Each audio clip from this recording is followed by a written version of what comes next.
Hello and a very warm welcome to you.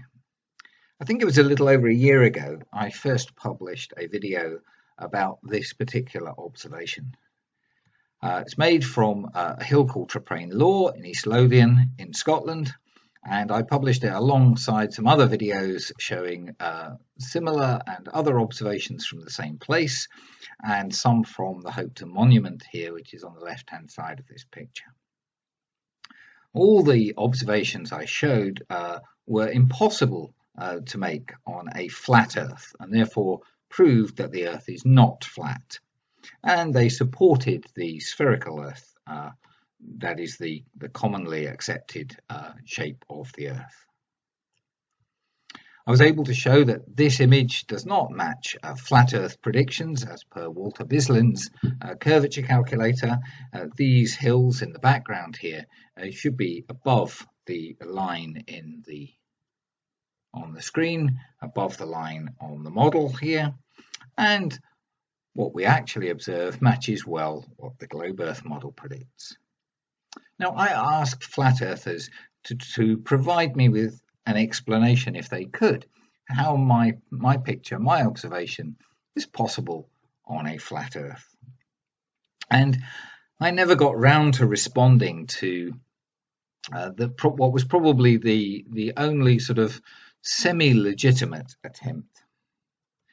And that semi-legitimate attempt was made by a flat earther called Gleem, who sent me this.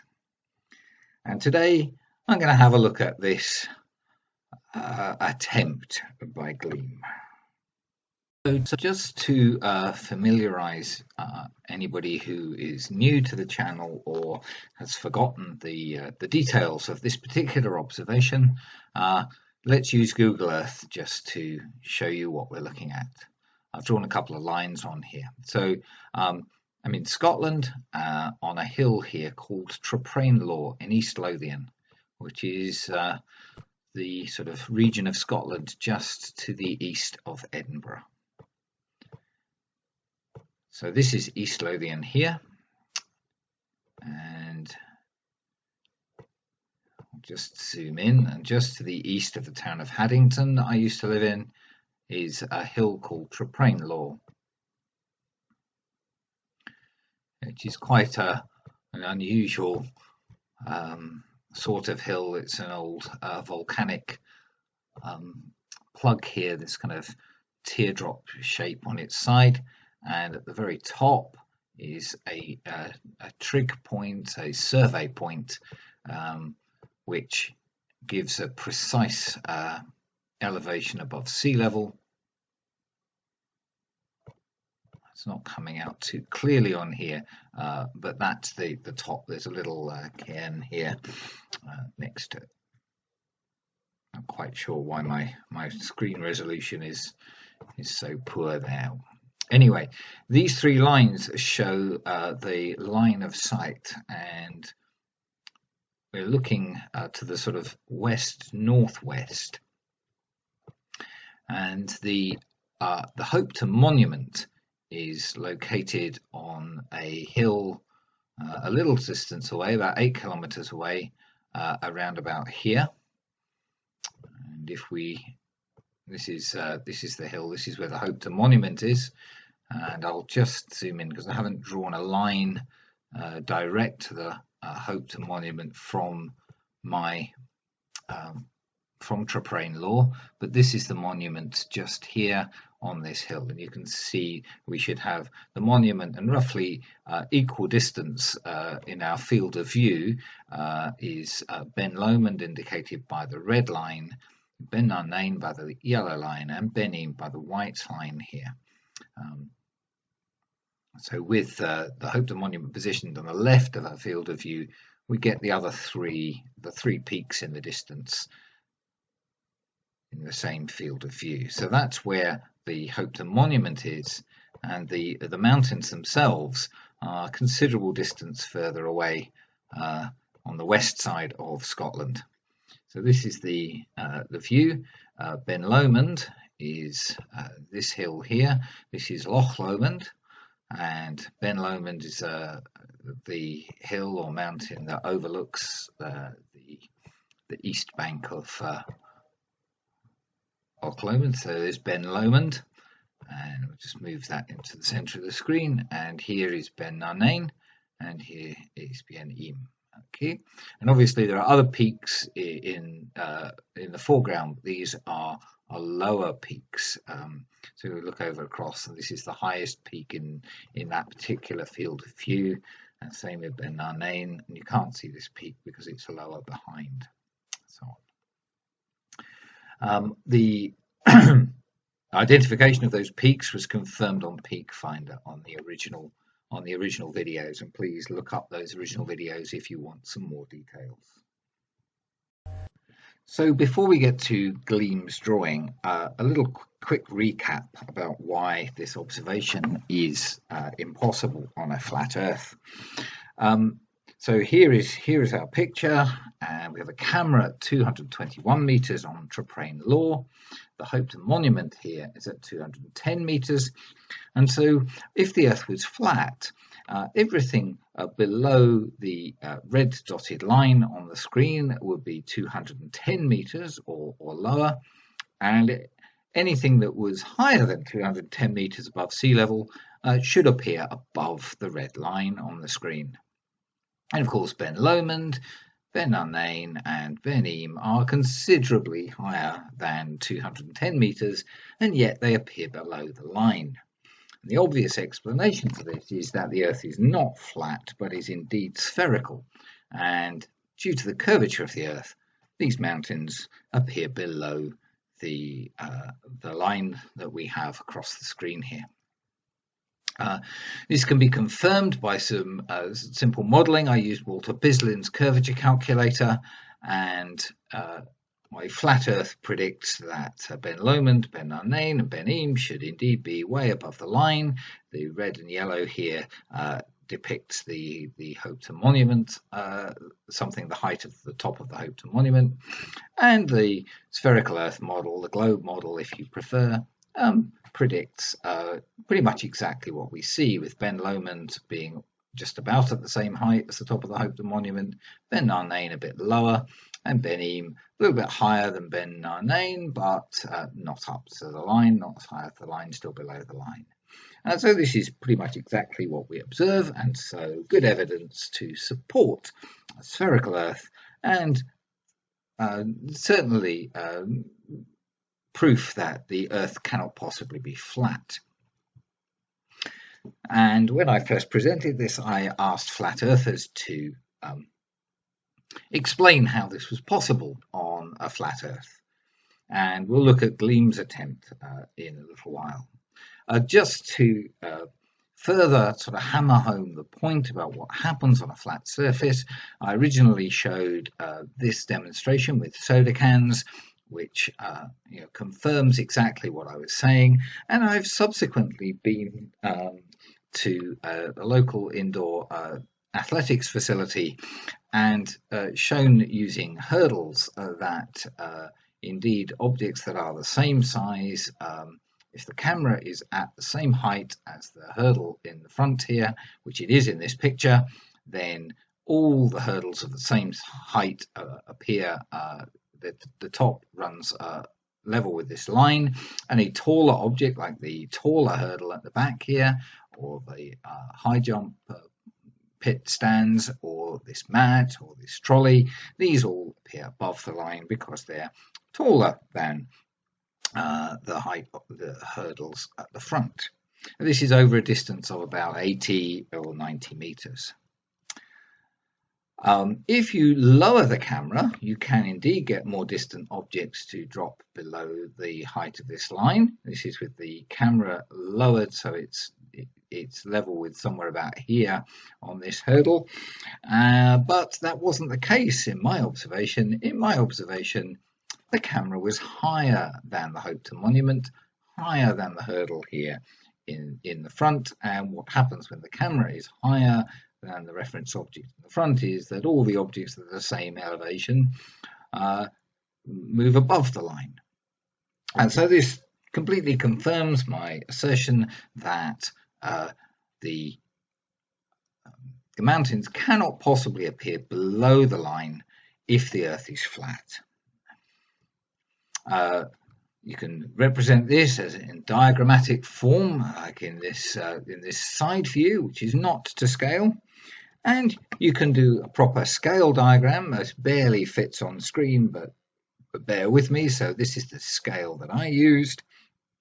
The sphere here has a radius in PowerPoint of this. We have 4 kilometers equaling 1 centimeter on screen. And if we zoom in, you'll probably not be able to see Traprain Law because it's right at the edge of the screen here. I can see it, but the recording software was probably hiding it. You can see the Hopeton Monument here, a line of sight drawn across the screen, past those two, and it goes towards the base of Ben Lomond. Ben Eam is off screen. I couldn't fit it onto this PowerPoint at this scale that we used. And if you look on a spherical Earth here, with the Traprain Law here, Hopeton Monument, and the line of sight goes above the surface of the Earth the whole way. And as the curvature starts to take effect, we see that our line of sight goes to the very top of Ben Lomond, which is exactly what we observed in the picture. So here is the observation, and you can see clearly the hills below the height of the Hopeton Monument,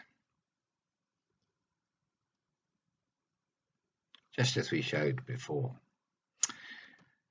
So this is Gleem's drawing of giving from a flat Earth perspective. This is how this observation is supposed to be possible on a flat Earth. So let's have a look and see if Gleem's managed to do the impossible. We'll put some numbers in here. The Hopeton Monument is 8.2 kilometers away. Gleem says that he's used a scale of 2 millimeters to a kilometer. That means that this should be how many? 16.4 millimeters? It looks a bit more than that. Well, never mind. Let's push on. So Ben Narnain over here, that's 135 kilometers. So that would be what, 2 millimeters, double this, 270 millimeters. That's probably a bit closer to being accurate, but this one, I don't know. Obviously, Gleem has taken a photograph of his drawing, and so the scale, the actual size, it will be different. I can't just put a ruler on screen here and measure, but there seems to be something really, really wrong with the scale. And Ben Eam has disappeared off the side, kind of like it did in mine, but I wonder why he didn't include Ben Eam in his drawing. Let's put in the Ben Lomond distance just for completeness sake. So there's 10 kilometers difference here. And so that's 10 kilometers, and that's 8.2 kilometers. Yeah, I don't get what he's done here at all. That scale clearly doesn't apply to the horizontal, and maybe it applies to vertical. So this is 210 meters, which means it should be less than half a millimeter high. Okay, maybe that's less than half a millimeter in the real drawing, and the drawing is huge. This is 974 meters. Now, he doesn't seem to have used that scale on the vertical either. And Ben Narnain's 927 meters. Okay, I'm at a complete loss about the scale here. Maybe it applies to something else. I don't know. What about these percentage numbers? Reduction percentage. I'd like to know what he meant by reduction percentage, but well, can we work out where these numbers come from?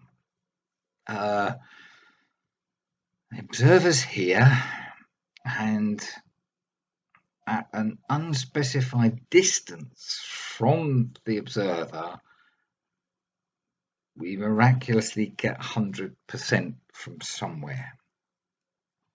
Maybe he's referring to the total distance from here to here is 100%, and then from here to here is 76% of that, and here is 50%. It doesn't look quite. I haven't actually measured this, but it doesn't look quite right. But why? Where do these numbers come from? What's the relevance of them? I am at a complete loss with this. And I'd love to know where the 25 degrees and 30 degrees come from here as well. Why, why is that 45 degrees is the, so 55 degrees is the sort of height of the field of view I'm looking at? Is that what he's trying to get at? How does he know that? And where does he get those figures from?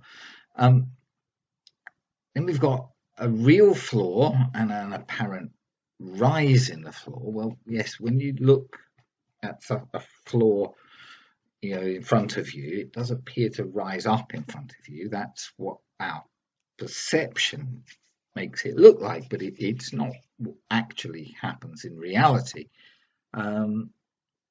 It's not really rising up in front of you. It just has that appearance in your field of view. Maybe he's trying to represent what we should see, but he's done it from side on. It doesn't make a lot of sense, and I can't work out why this bit's hidden either. I'm